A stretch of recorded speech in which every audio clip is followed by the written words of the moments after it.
Namo tassa bhagavato arahato samma sambuddhassa. Namo tassa bhagavato arahato samma sambuddhassa. Namo tassa bhagavato arahato samma sambuddhassa. Good evening, everyone.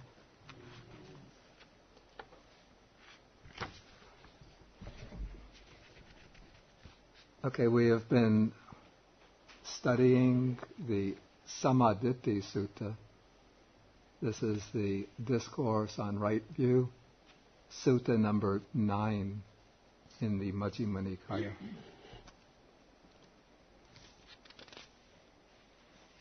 And last week I went through the section on the Four Noble Truths. I have to admit I went a little hastily through the section on the Noble Eightfold Path, but I don't intend to explain it in detail now because last semester, was it? 2 semesters ago, we did a detailed explanation. And if anybody wants more detailed information on the Noble Eightfold Path, there's a small book. Also, it's available on the internet, called simply The Noble Eightfold Path. I don't remember the author.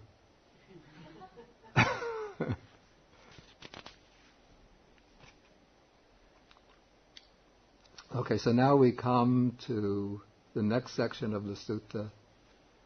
We are on page 135, starting on section 20.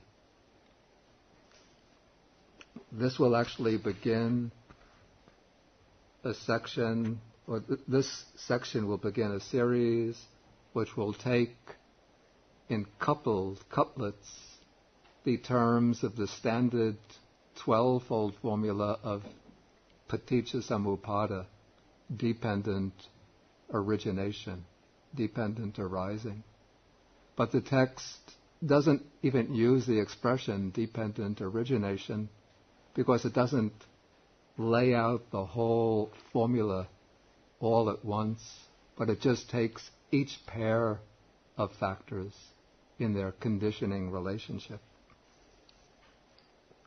Okay, so in paragraph 20, the monks rejoice in the Venerable Sariputta's explanation of right view by way of the Four Noble Truths, and then ask him if there is another way in which a noble disciple can be one of right view who has, etc., arrived at this true Dhamma. Venerable Sariputta says that there can be, and then in section 21 he says, when, friends, a noble disciple understands aging and death, also sometimes translated old age and death, the origin of aging and death, the cessation of aging and death, and the way leading to the cessation of aging and death. In that way, he is one of right view who has, etc., arrived at this true Dhamma. Now, before I go further, I think it's significant that first, when the Buddha explains dependent origination in the suttas, he often presents it in different ways, sometimes starting from the end, working back to the beginning, sometimes from the beginning, working down to the end, sometimes picking some point in the middle and then working either down to the end or back to the beginning. So we have these different methods of treatment found throughout the suttas. But when the Buddha explains or gives the account of his own enlightenment in which he discovered this formula of dependent origination for the first time, he begins with old age and death and then works back to the beginning. And this is what I would call a more significant way to approach the formula. And we find that that is the way that Venerable Sariputta proceeds here. Because when we take it from the end and work back to the beginning, we're starting, just as the Four Noble Truths do, we're starting from the problem of suffering here in its starkest, most urgent, most painful manifestation. The problem of what we don't want. We don't mind falling ill once in a while if it's not too bad.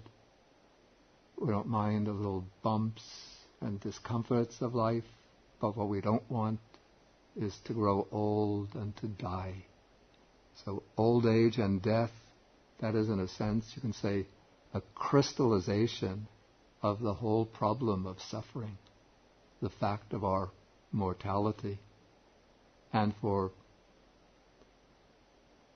the Indian mind, old age and death means, against the background of that period, not experiencing them just once and everything finished, but going through this process again and again and again.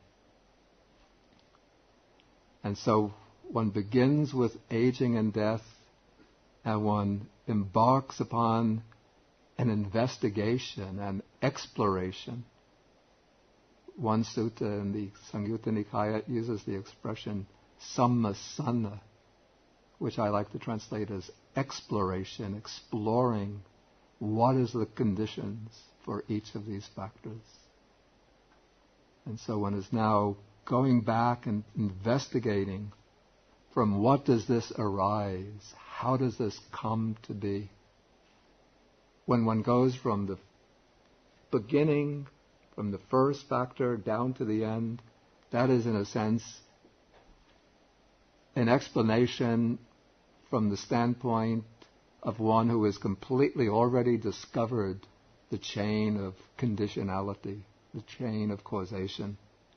But when we go from the end to the beginning, the exposition sort of pulls us along as we go deeper and deeper into this chain of causation, taking us back to the most fundamental conditions.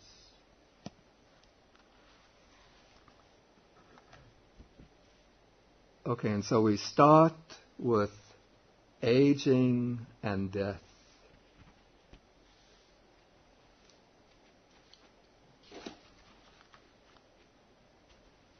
And then after giving this, remember I used a few classes back the expression udesa, the short, condensed presentation of the teaching. Now in paragraph 22, Venerable Sariputta embarks upon the nidesa, the detailed explanation. For those who weren't present, I think everybody was, but I'll write those two terms.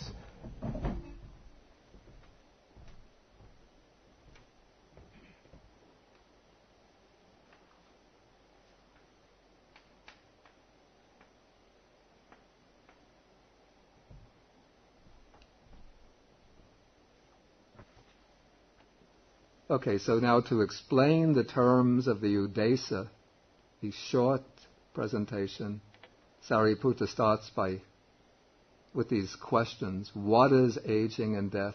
And so on. What is the origin of aging and death? What is the cessation of aging and death? What is the way leading to the cessation of aging and death? And then he takes aging and death and breaks it down. We have two words combined here. He breaks it down into the two separate words. First, aging. What is aging or old age? the aging of beings in the various orders, the realms of existence of beings, their old age, brokenness of teeth, grayness of hair, wrinkling of skin, decline of life, weakness of faculties. This is called aging. And what is death? The passing of beings out of the various orders of beings, or out from the different realms of existence. They're passing away, dissolution, disappearance, dying, completion of time, completing their lifespan. The Pali word actually means doing their time, but in American English, to do one's time, I think means to spend time in prison. And dissolution of the aggregates, the breakup of this combination of the 5 aggregates, the laying down of the body, this is called death. So this aging and this death are what is called aging and death. And I've always appreciated how precisely and how realistically the sutta texts define aging and death. And here I have to make a very important statement to be a little polemical for a few moments. But there's a fashion in interpreting and explaining dependent origination, a modern fashion, to say it's not really about describing the process of rebirth, passing away and being reborn, but to make it sound sort of more appealing to skeptical people, skeptical moderns, it said that, well, aging and death, or death means the arising and passing away of thoughts. So this is what is meant by aging and death, when sometimes we think a beautiful thought, then that thought passes away. That is death. Sometimes we think an angry or a jealous thought, that thought passes away. That is aging and death.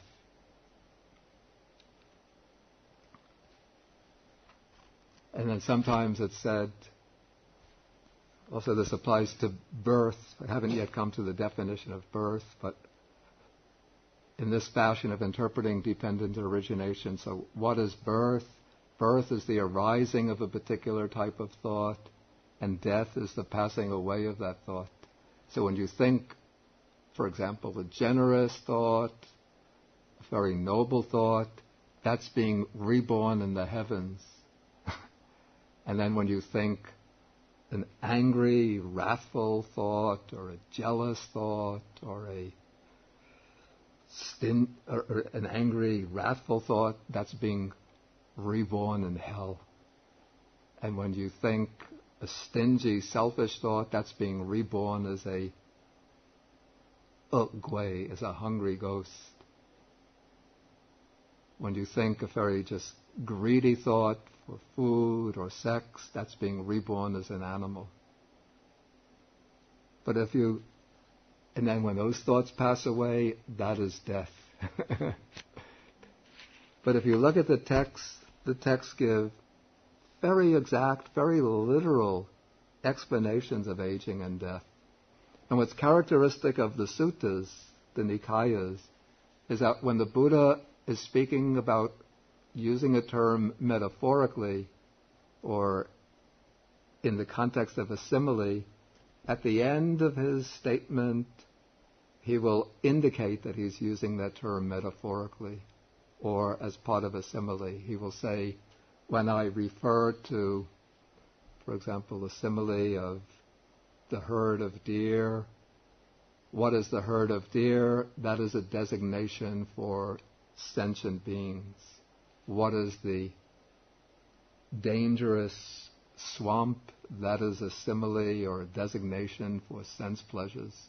What is the man who intends the harm for the herd of deer? That is Mara, the evil one. So the Buddha explains when he's using metaphorical terms, he indicates that he's using that. But in all the suttas on dependent origination, I can't think of any which indicates that he's using old age and death as metaphorical terms. Okay, so this is aging and this is death, and together they are called aging and death. Then the second question, what was the origin of aging and death? What is the origin? With the arising of birth, there is the arising of aging and death. With the cessation of birth, there is the cessation of aging and death. And the way leading to the cessation of aging and death is just this Noble Eightfold Path.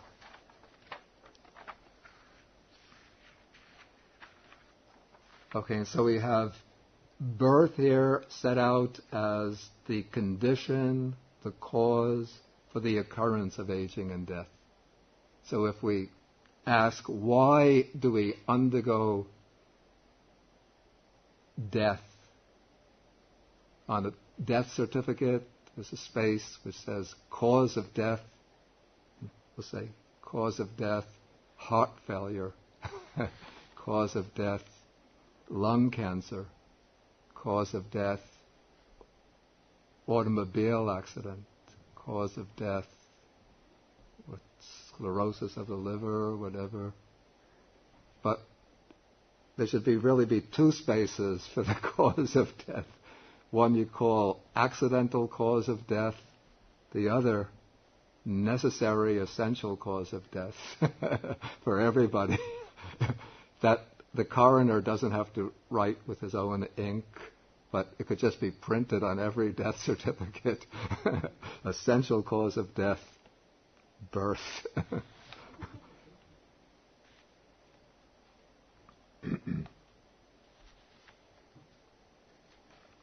Okay, then I gave this handout, one of the handouts here. This is from the Great Discourse on Causation, the Mahanidana Sutta. Please look at paragraph 4, which explains how we are to understand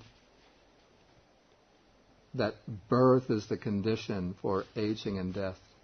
Here the Buddha is speaking with Venerable Ananda. He says, how this is so, Ananda, should be understood in this way.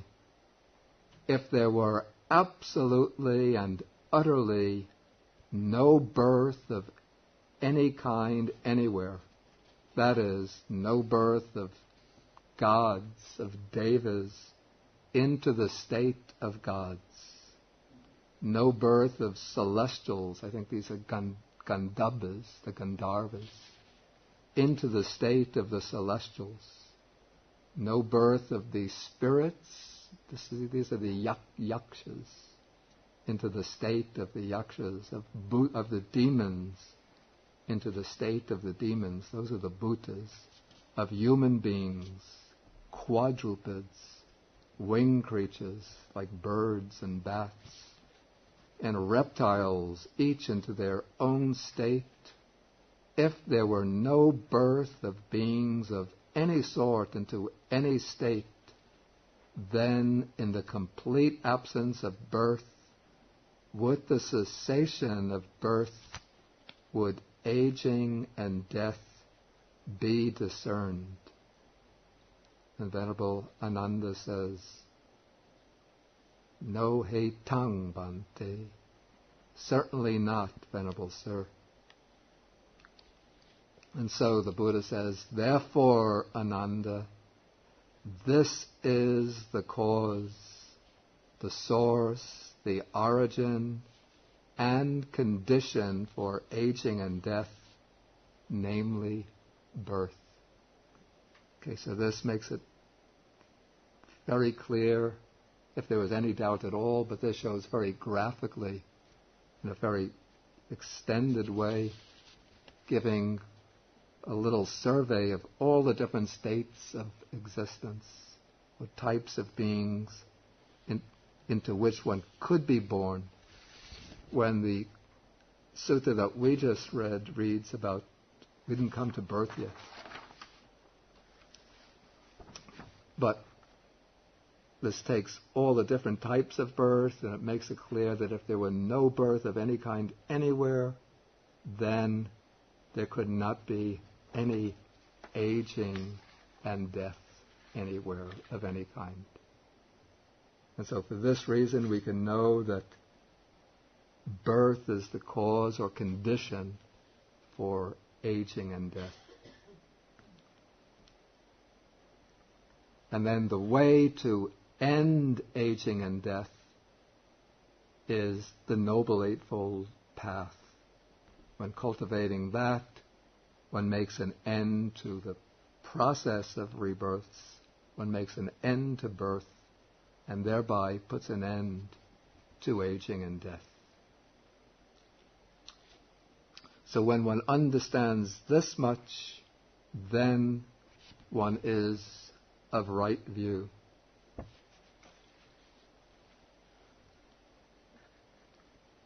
Okay, so in paragraph 24, the monks again expressed their appreciation of Venerable Sariputta's words.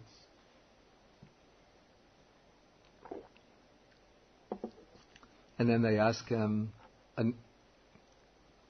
whether it's possible to explain right view in another way. And of course, this is a question leading on further down the chain of causation. And so Venerable Sariputta says, when a noble disciple understands now birth, the origin of birth, the cessation of birth, and the way leading to the cessation of birth, in that way he is one of right view, and so on, who has arrived at this true Dhamma.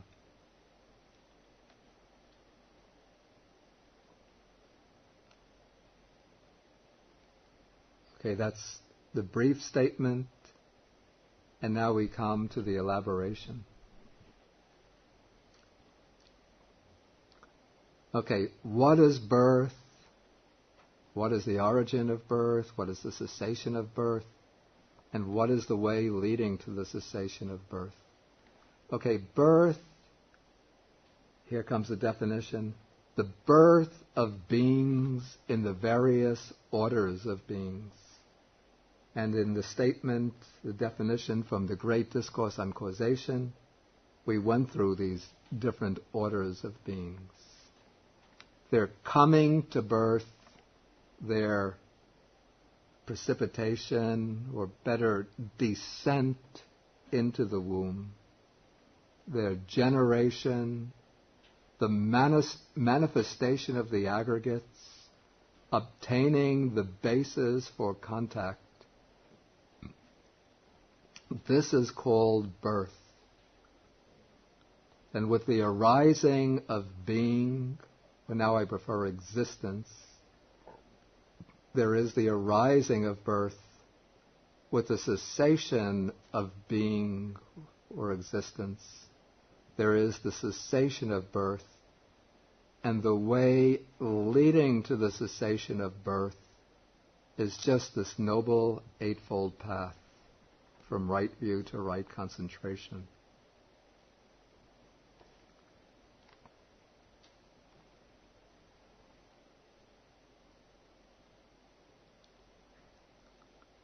Okay, this definition of birth introduces or displays an interesting distinction that already appears in the definition of death. I didn't pick it up there, but it's a little clearer in the definition of birth. We have two ways of explaining birth. One is by ways of, we might call, the conventional terminology for birth. That is, words like birth. Here the Indian words are used, the descent into the womb. And what's meant by birth, actually, strictly speaking, is the moment, by jati, strictly speaking, it's the moment of conception, not the coming out from the womb. Though when people ordinarily speak about jati, maybe they think of coming out from the womb into the light of day. But in the strict manner of speaking, birth, from a technical standpoint, refers to that moment, that occasion of conception. So therefore it's called descent into the womb, or generation. But then what follows this are two technical terms special to the Buddha's teaching. By birth is meant the manifestation of the aggregates and obtaining the basis for contact. So what happens when conception takes place is that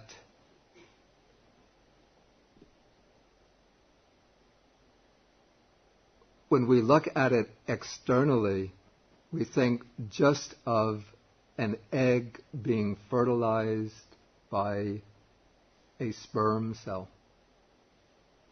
And then when fertilization takes place, the egg starts to undergo a process of development, and we think that is fertilization, or that is conception. But what is actually taking place, according to the Buddha's teaching, when conception takes place, is not simply that the egg has been fertilized and now has become activated and is turned into a living organism, but that a stream of consciousness from a deceased person, a deceased living being, has connected with that fertilized egg cell. And it is that stream of consciousness that enables fertilization to actually take place. If there weren't a stream of consciousness ready, in a sense, metaphorically, waiting for the opportunity to descend into the womb, then even though the sperm were to penetrate the egg, fertilization would not take place. Or if the egg I don't know what happens at the biological level, maybe the sperm tries to penetrate the egg but doesn't succeed. But it is the presence of a consciousness, stream of consciousness, which in the Buddhist, one of the Buddhist texts is called the Gandhabba or Gandharva, that serves as the contributing cause, contributing condition for fertilization. And when fertilization takes place, then all 5 aggregates spring into existence simultaneously. The aggregate of bodily form, material form, is contributed by the egg, the fertilized egg. But the consciousness that springs up based upon that fertilized egg is the aggregate of consciousness. And along with consciousness comes feeling, perception, and volitional formations. And so we have all of these 5 aggregates present at the same time.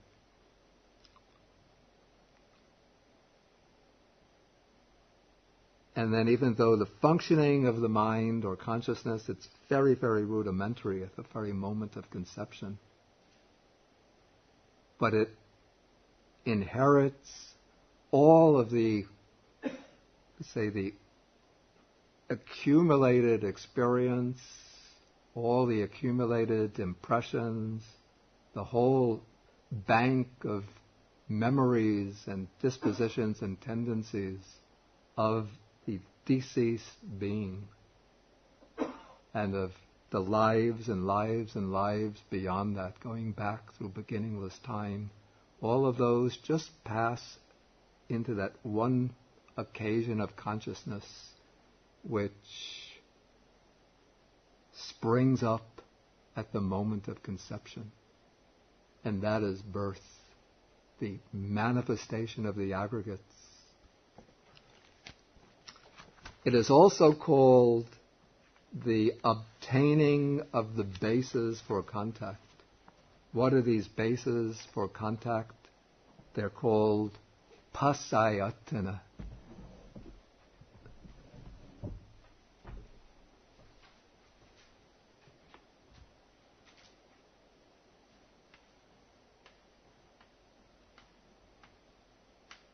In the case of human beings, at the moment of conception,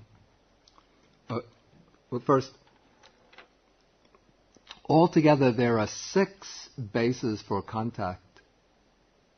The eye, ear, nose, tongue, the whole sensitive body, and the mind base.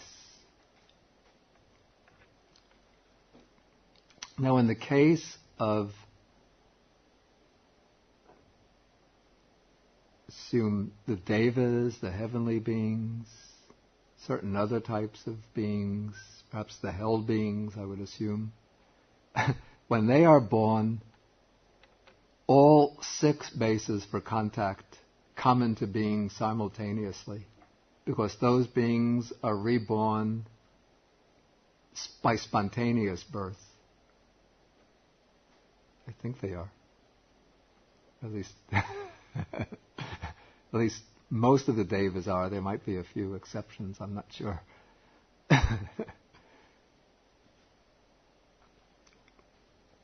Okay, but so the devas, the gods, they come into being, all 6 sense organs are functioning at once.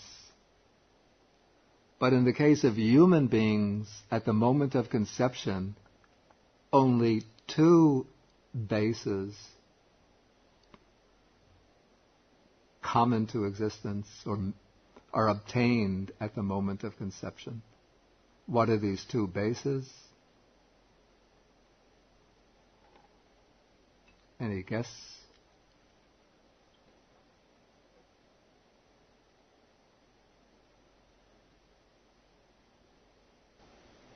Bodily form and consciousness. Exactly. The body base, because that one-celled organism, the fertilized egg, is the base for it's what's going to develop into the body.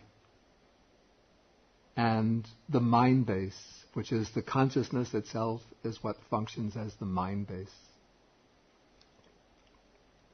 Then as that one cell starts to divide and divide and divide over time, different cells become more specialized and start to emerge and take on a distinct shape, and they start to acquire specialized functions, and they turn into the eye base, ear base, nose base, and tongue base.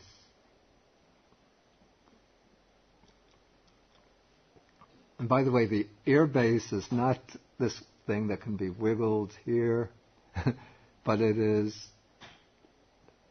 a type of material, sensitive matter located somewhere deep in here, which is well protected so that it can't be injured. It is that kind of matter that is sensitive to sounds, that can transform sound air currents into meaningful sounds. And the nose base is not this thing here, but it is something up here that is able to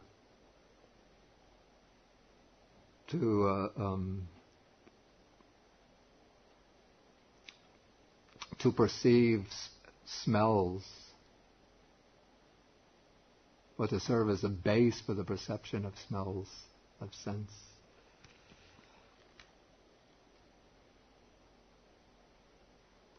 Also, in the definition of death, we have one of those terms that refers to these specifically Buddhist conceptions of the person, the dissolution of the aggregates.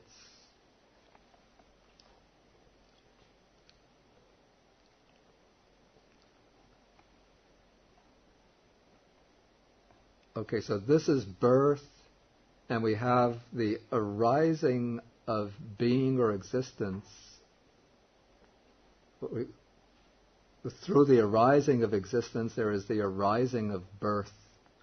I'm not going to explain that now. I'm going to explain that after we have gone through the elaboration of being or existence, because it's better to first elaborate what is meant by being or existence.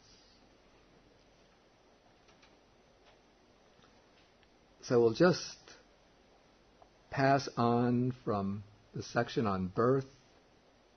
We now come to the section on being or existence. Okay, again, the monks express their delight in Venerable Sariputta's words and ask him if there can be another way in which a disciple is of right view. And Venerable Sariputta says there is, and then he continues. When, friends, a noble disciple understands being, I like it, let's use existence, understands existence, the origin of existence, the cessation of existence, and the way leading to the cessation of existence.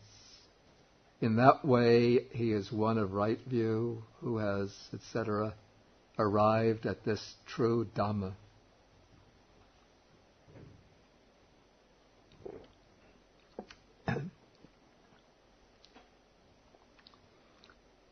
Okay, then the questions. What is existence? What is the origin of existence? What is the cessation of existence? What is the way leading to the cessation of existence? Then the answer is, there are these three kinds of existence. Sense sphere existence, fine material existence, and immaterial existence. With the arising of clinging, there is the arising of existence. With the cessation of clinging, there is the cessation of existence. And the way leading to the cessation of existence is just this noble eightfold path that is right view and so on through right concentration.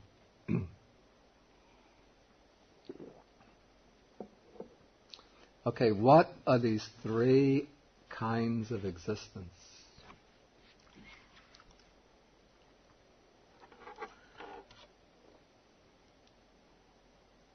To understand them, we have to take a little tour.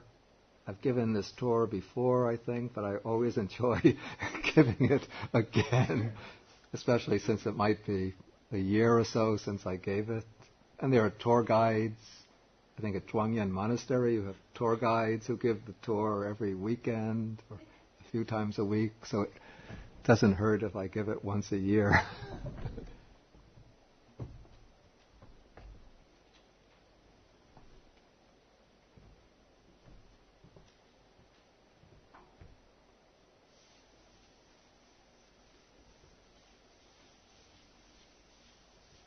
I don't have to write them all. If you have the middle-length discourses, the introduction gives a more detailed breakdown. So we have the sense sphere existence with the lower worlds, the hells, the animal realm, the realm of the sometimes called hungry ghosts or tormented spirits. Then those are the miserable realms. And then the happy sense sphere types of existence, the human world, the 6 deva realms.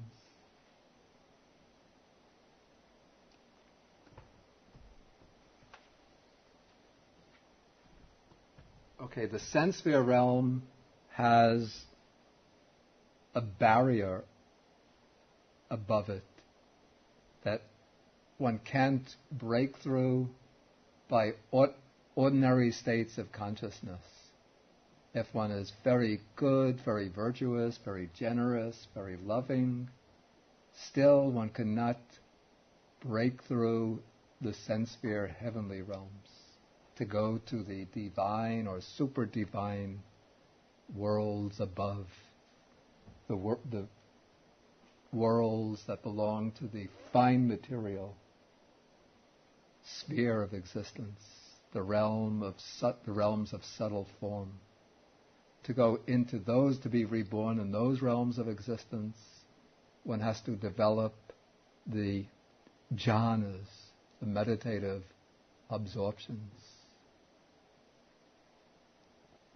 One has to obtain the jhanas and master a particular jhana. And there are many divisions within the fine material realm corresponding to the different jhanas, the 4 main jhanas, and then according to the degree of mastery over the jhana, there are different realms of existence within those 4 main divisions in the divine realms. And then one goes to the top of the super divine realms, and there is another barrier there that one can't break through, even with the jhanas. That barrier, to break through that barrier, one has to go beyond the form jhanas. The ordinary, no jhana is ordinary, they're all extraordinary. But one has to go beyond the 4th jhana and obtain, as a meditator in the human world, one has to obtain the formless jhanas. At least the first formless jhana, called the base of infinite space. And if one obtains that and gets some degree of mastery over it, that becomes the cause or condition for rebirth into the realm of infinite space. Then above that is the realm of infinite consciousness, the realm of nothingness, the realm of neither perception nor non-perception. So all of these different realms of existence are, in a sense, manifestations of our own karma, our own accumulations of karma. It's our own karmic accumulations that build up, you could say, the different states within the round of existence. It doesn't mean that all the realms of existence are just projections of mind. The material world, for us, it's quite real and solid.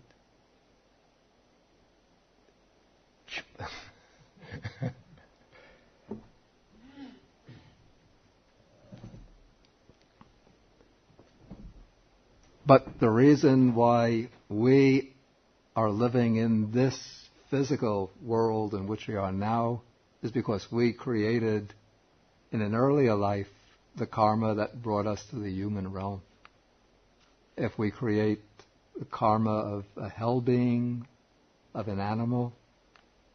Next life, it's woof, woof, or meow, meow. And if we create the karma of a heavenly being very generous, very helpful to others, the next life it's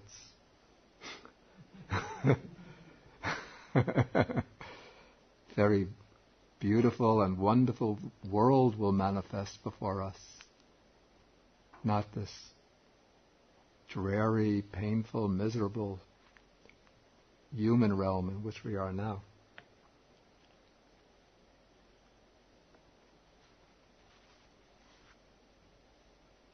Okay, so now we come to the statement that existence is the condition for birth.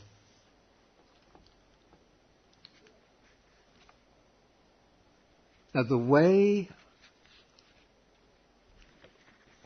the commentators explain this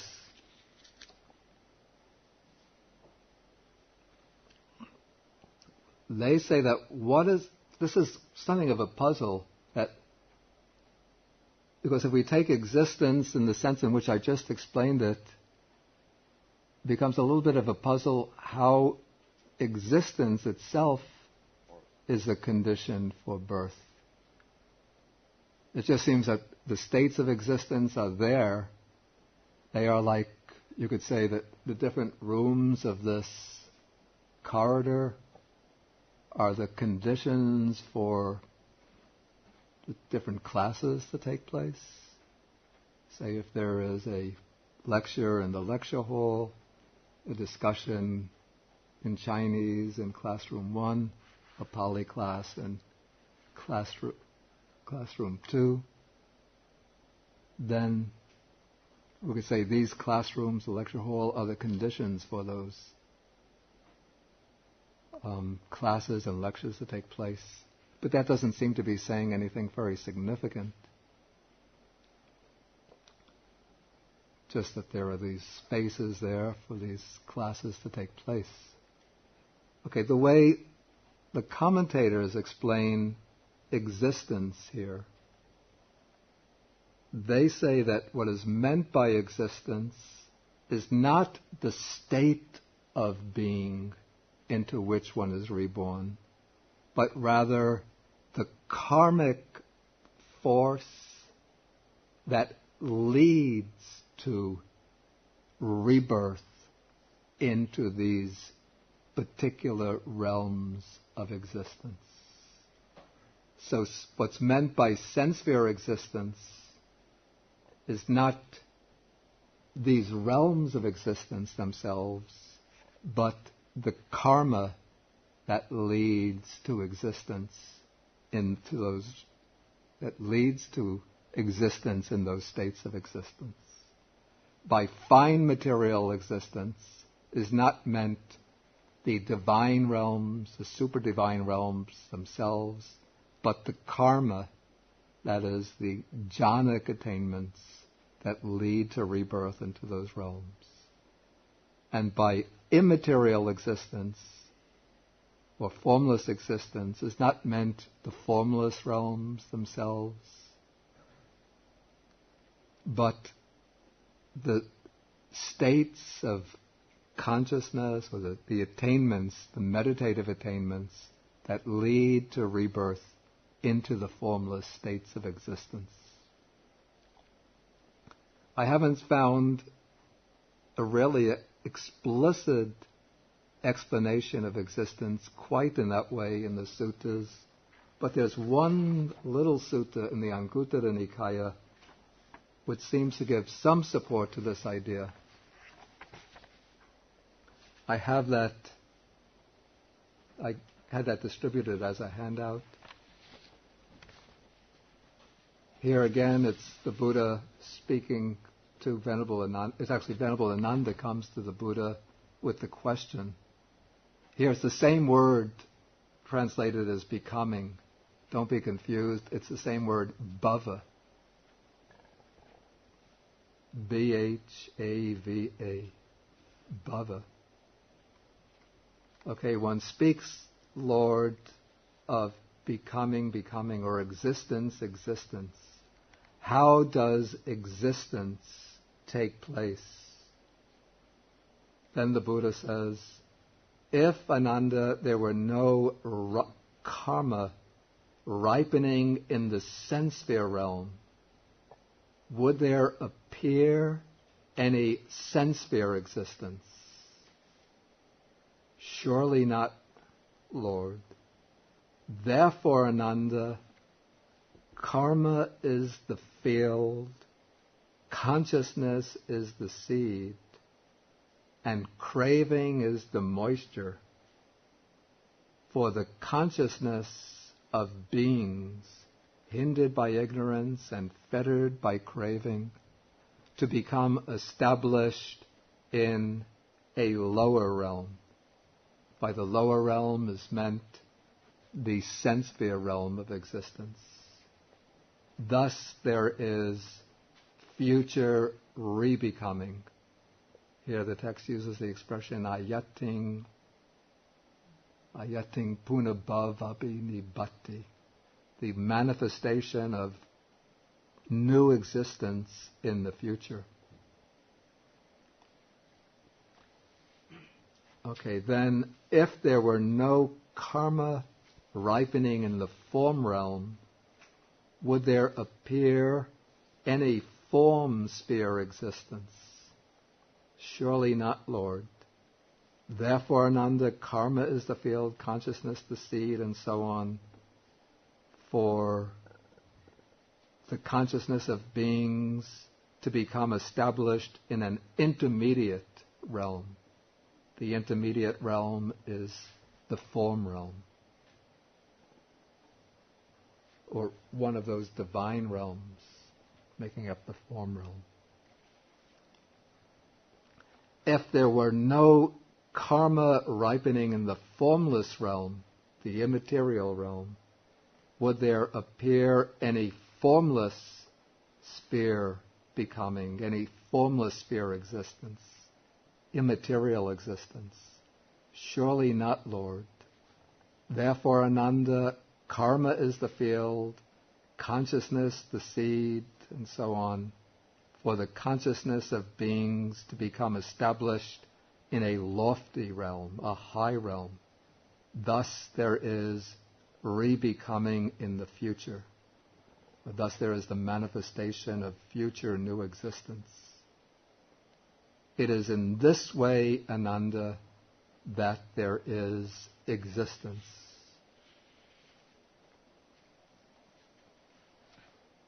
So this is a sutta passage which seems to lend support to the explanation of the commentators. Then this explanation of the commentators is not something unique to Buddhaghosa and the Pali commentators. But just the other day I was looking through the Changpo Dao, Master Yinshun's Way to Buddhahood, and I came across this quotation. I don't think he got this from Buddhaghosa, but probably from some treatise translated from an Indian Buddhist text preserved in Chinese. Okay, this is from page 137 of the English translation.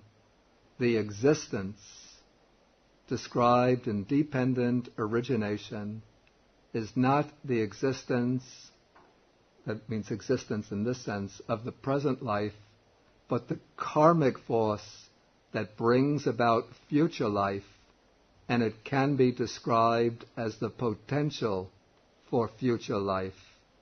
Once this element exists, when the present life ends, consciousness is bound to be reborn again. Okay, then I also remembered a passage from Jeffrey Hopkins' book called Meditation on Emptiness. This is a book which summarizes the teachings of the Tibetan Gelugpa school, and it has a section on dependent origination.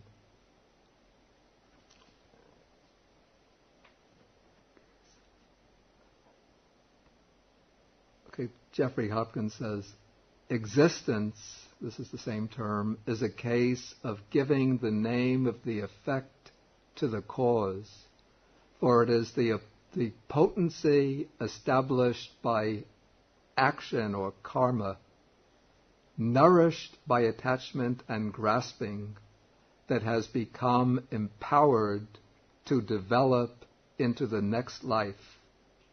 Attachment, grasping, and existence are causes that come to manifestation in the next life.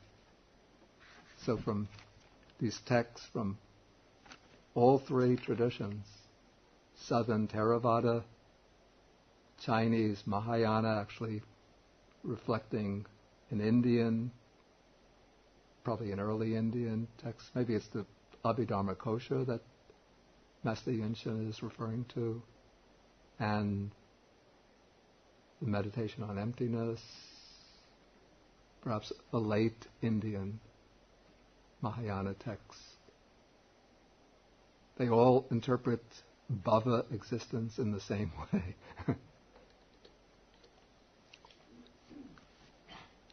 Okay, at this point I'll stop and ask if there are any questions. Please feel free to ask.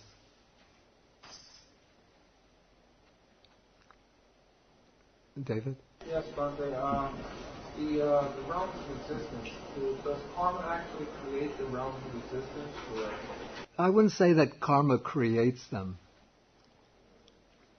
The realms of existence are there. But karma is what brings rebirth into these realms. Conception, is that within and among all beings? Not just human beings? Conception. And when you're talking about how there has to be a stream of consciousness? For all beings, there would have to be a stream of consciousness. So there has to be conception for all beings. But it's not the case that for all beings, conception takes place in a womb. Well, we already know that there are beings for whom conception takes place in eggs.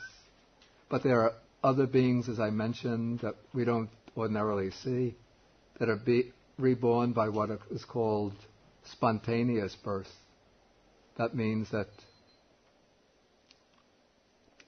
this would be like a heavenly birth. A being passes away as a human being, then just somehow, just in a split second, they spring into existence fully formed. And say, where's the next party?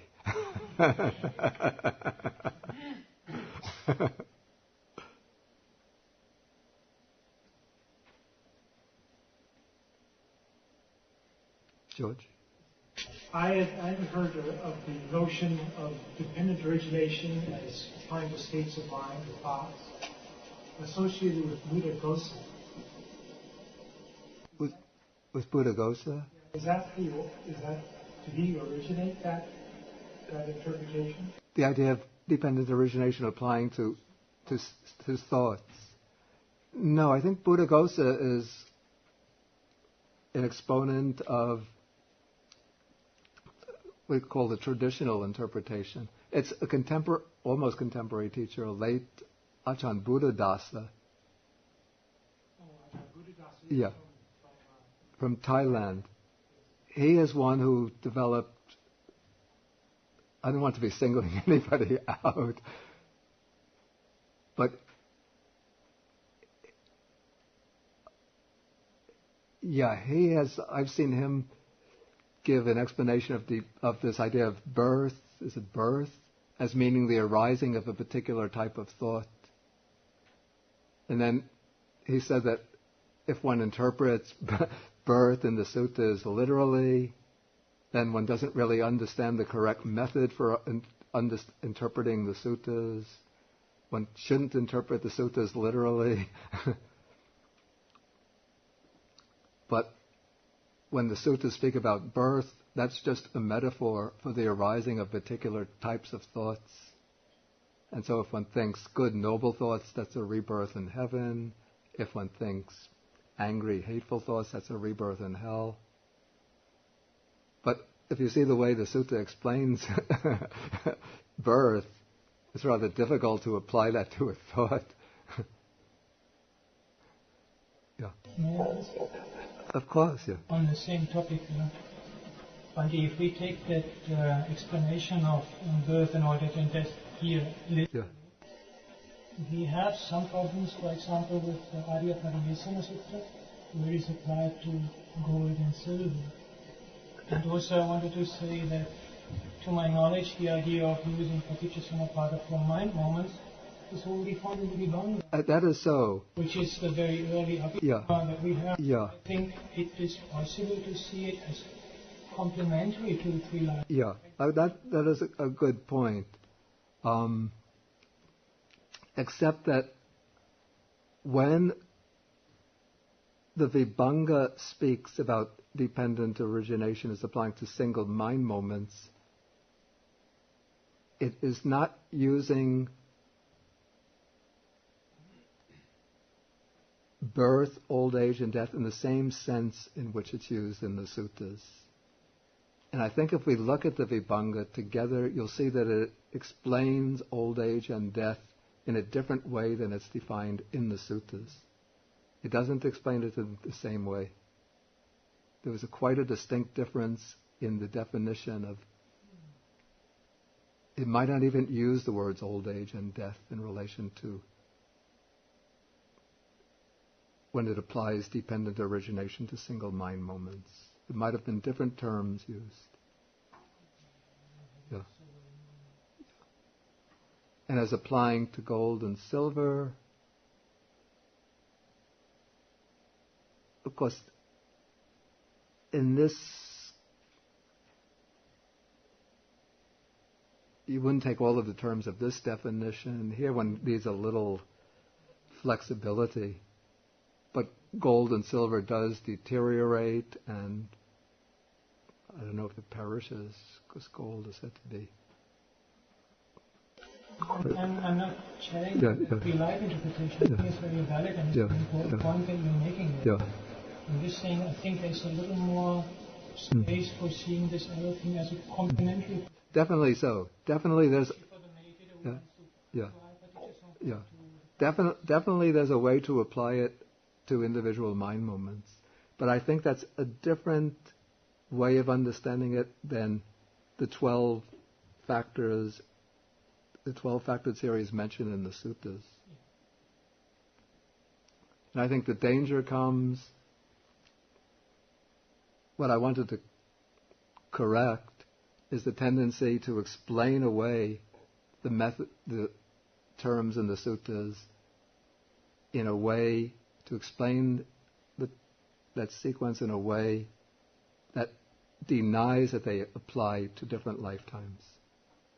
Okay, if anybody has one more question, we have time for one more question. Eva? There's the karma that leads to the next rebirth. And under those three different realms, I can understand in human realm and six-day realm, you have many opportunities to generate different karma. But how about in the lower realm, like past animal health and the super divine realms, or even immaterial realm? Is it possible you can generate karma over there? Can one generate karma in those realms?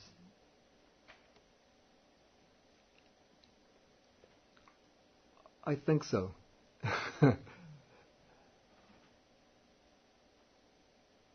Exactly how it works, I don't know. Certainly in the Brahma realms, one could generate, in these, what I call the super divine realms, one generates karma. Of course, Brahmas, at least the way they're depicted in the suttas, they sometimes seem very human. Sometimes they're proud, deluded,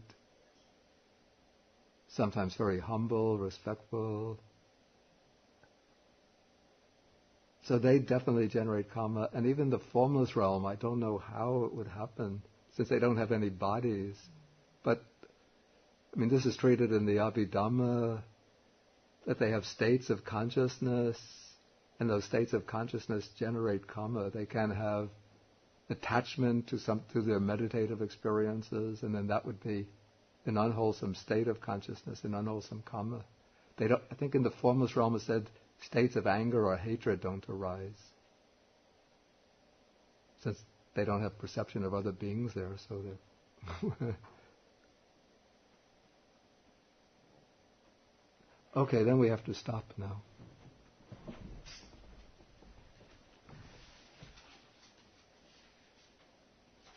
Okay, then we share the merits with all beings throughout the Deva realms, the realm of the Bhutas, the harmful spirits, the Nagas, the dragon spirits, and all beings, wishing them to rejoice in these merits, to protect the Buddha Sasana, protect the world, and protect ourselves and others. Akasata chabumata deva naga mahitika punyantang anumoditva chirang rakantu sasanang. Akasata chabumata deva naga mahitika punyantang anumoditva chirang rakantu desanang. Akasata chabumata deva naga mahitika punyantang anumoditva chirang rakantu mang parang. Etavata cha amhehi sampadang punya sampadang sabbe deva anumodantu sabba sampati siddhya. Etavata cha amhehi sampadang punya sampadang sabbe bhuta anumodantu sabba sampati siddhya. Etavata cha amhehi sampadang punya sampadang sabbe sutta anumodantu sabba sampati siddhya.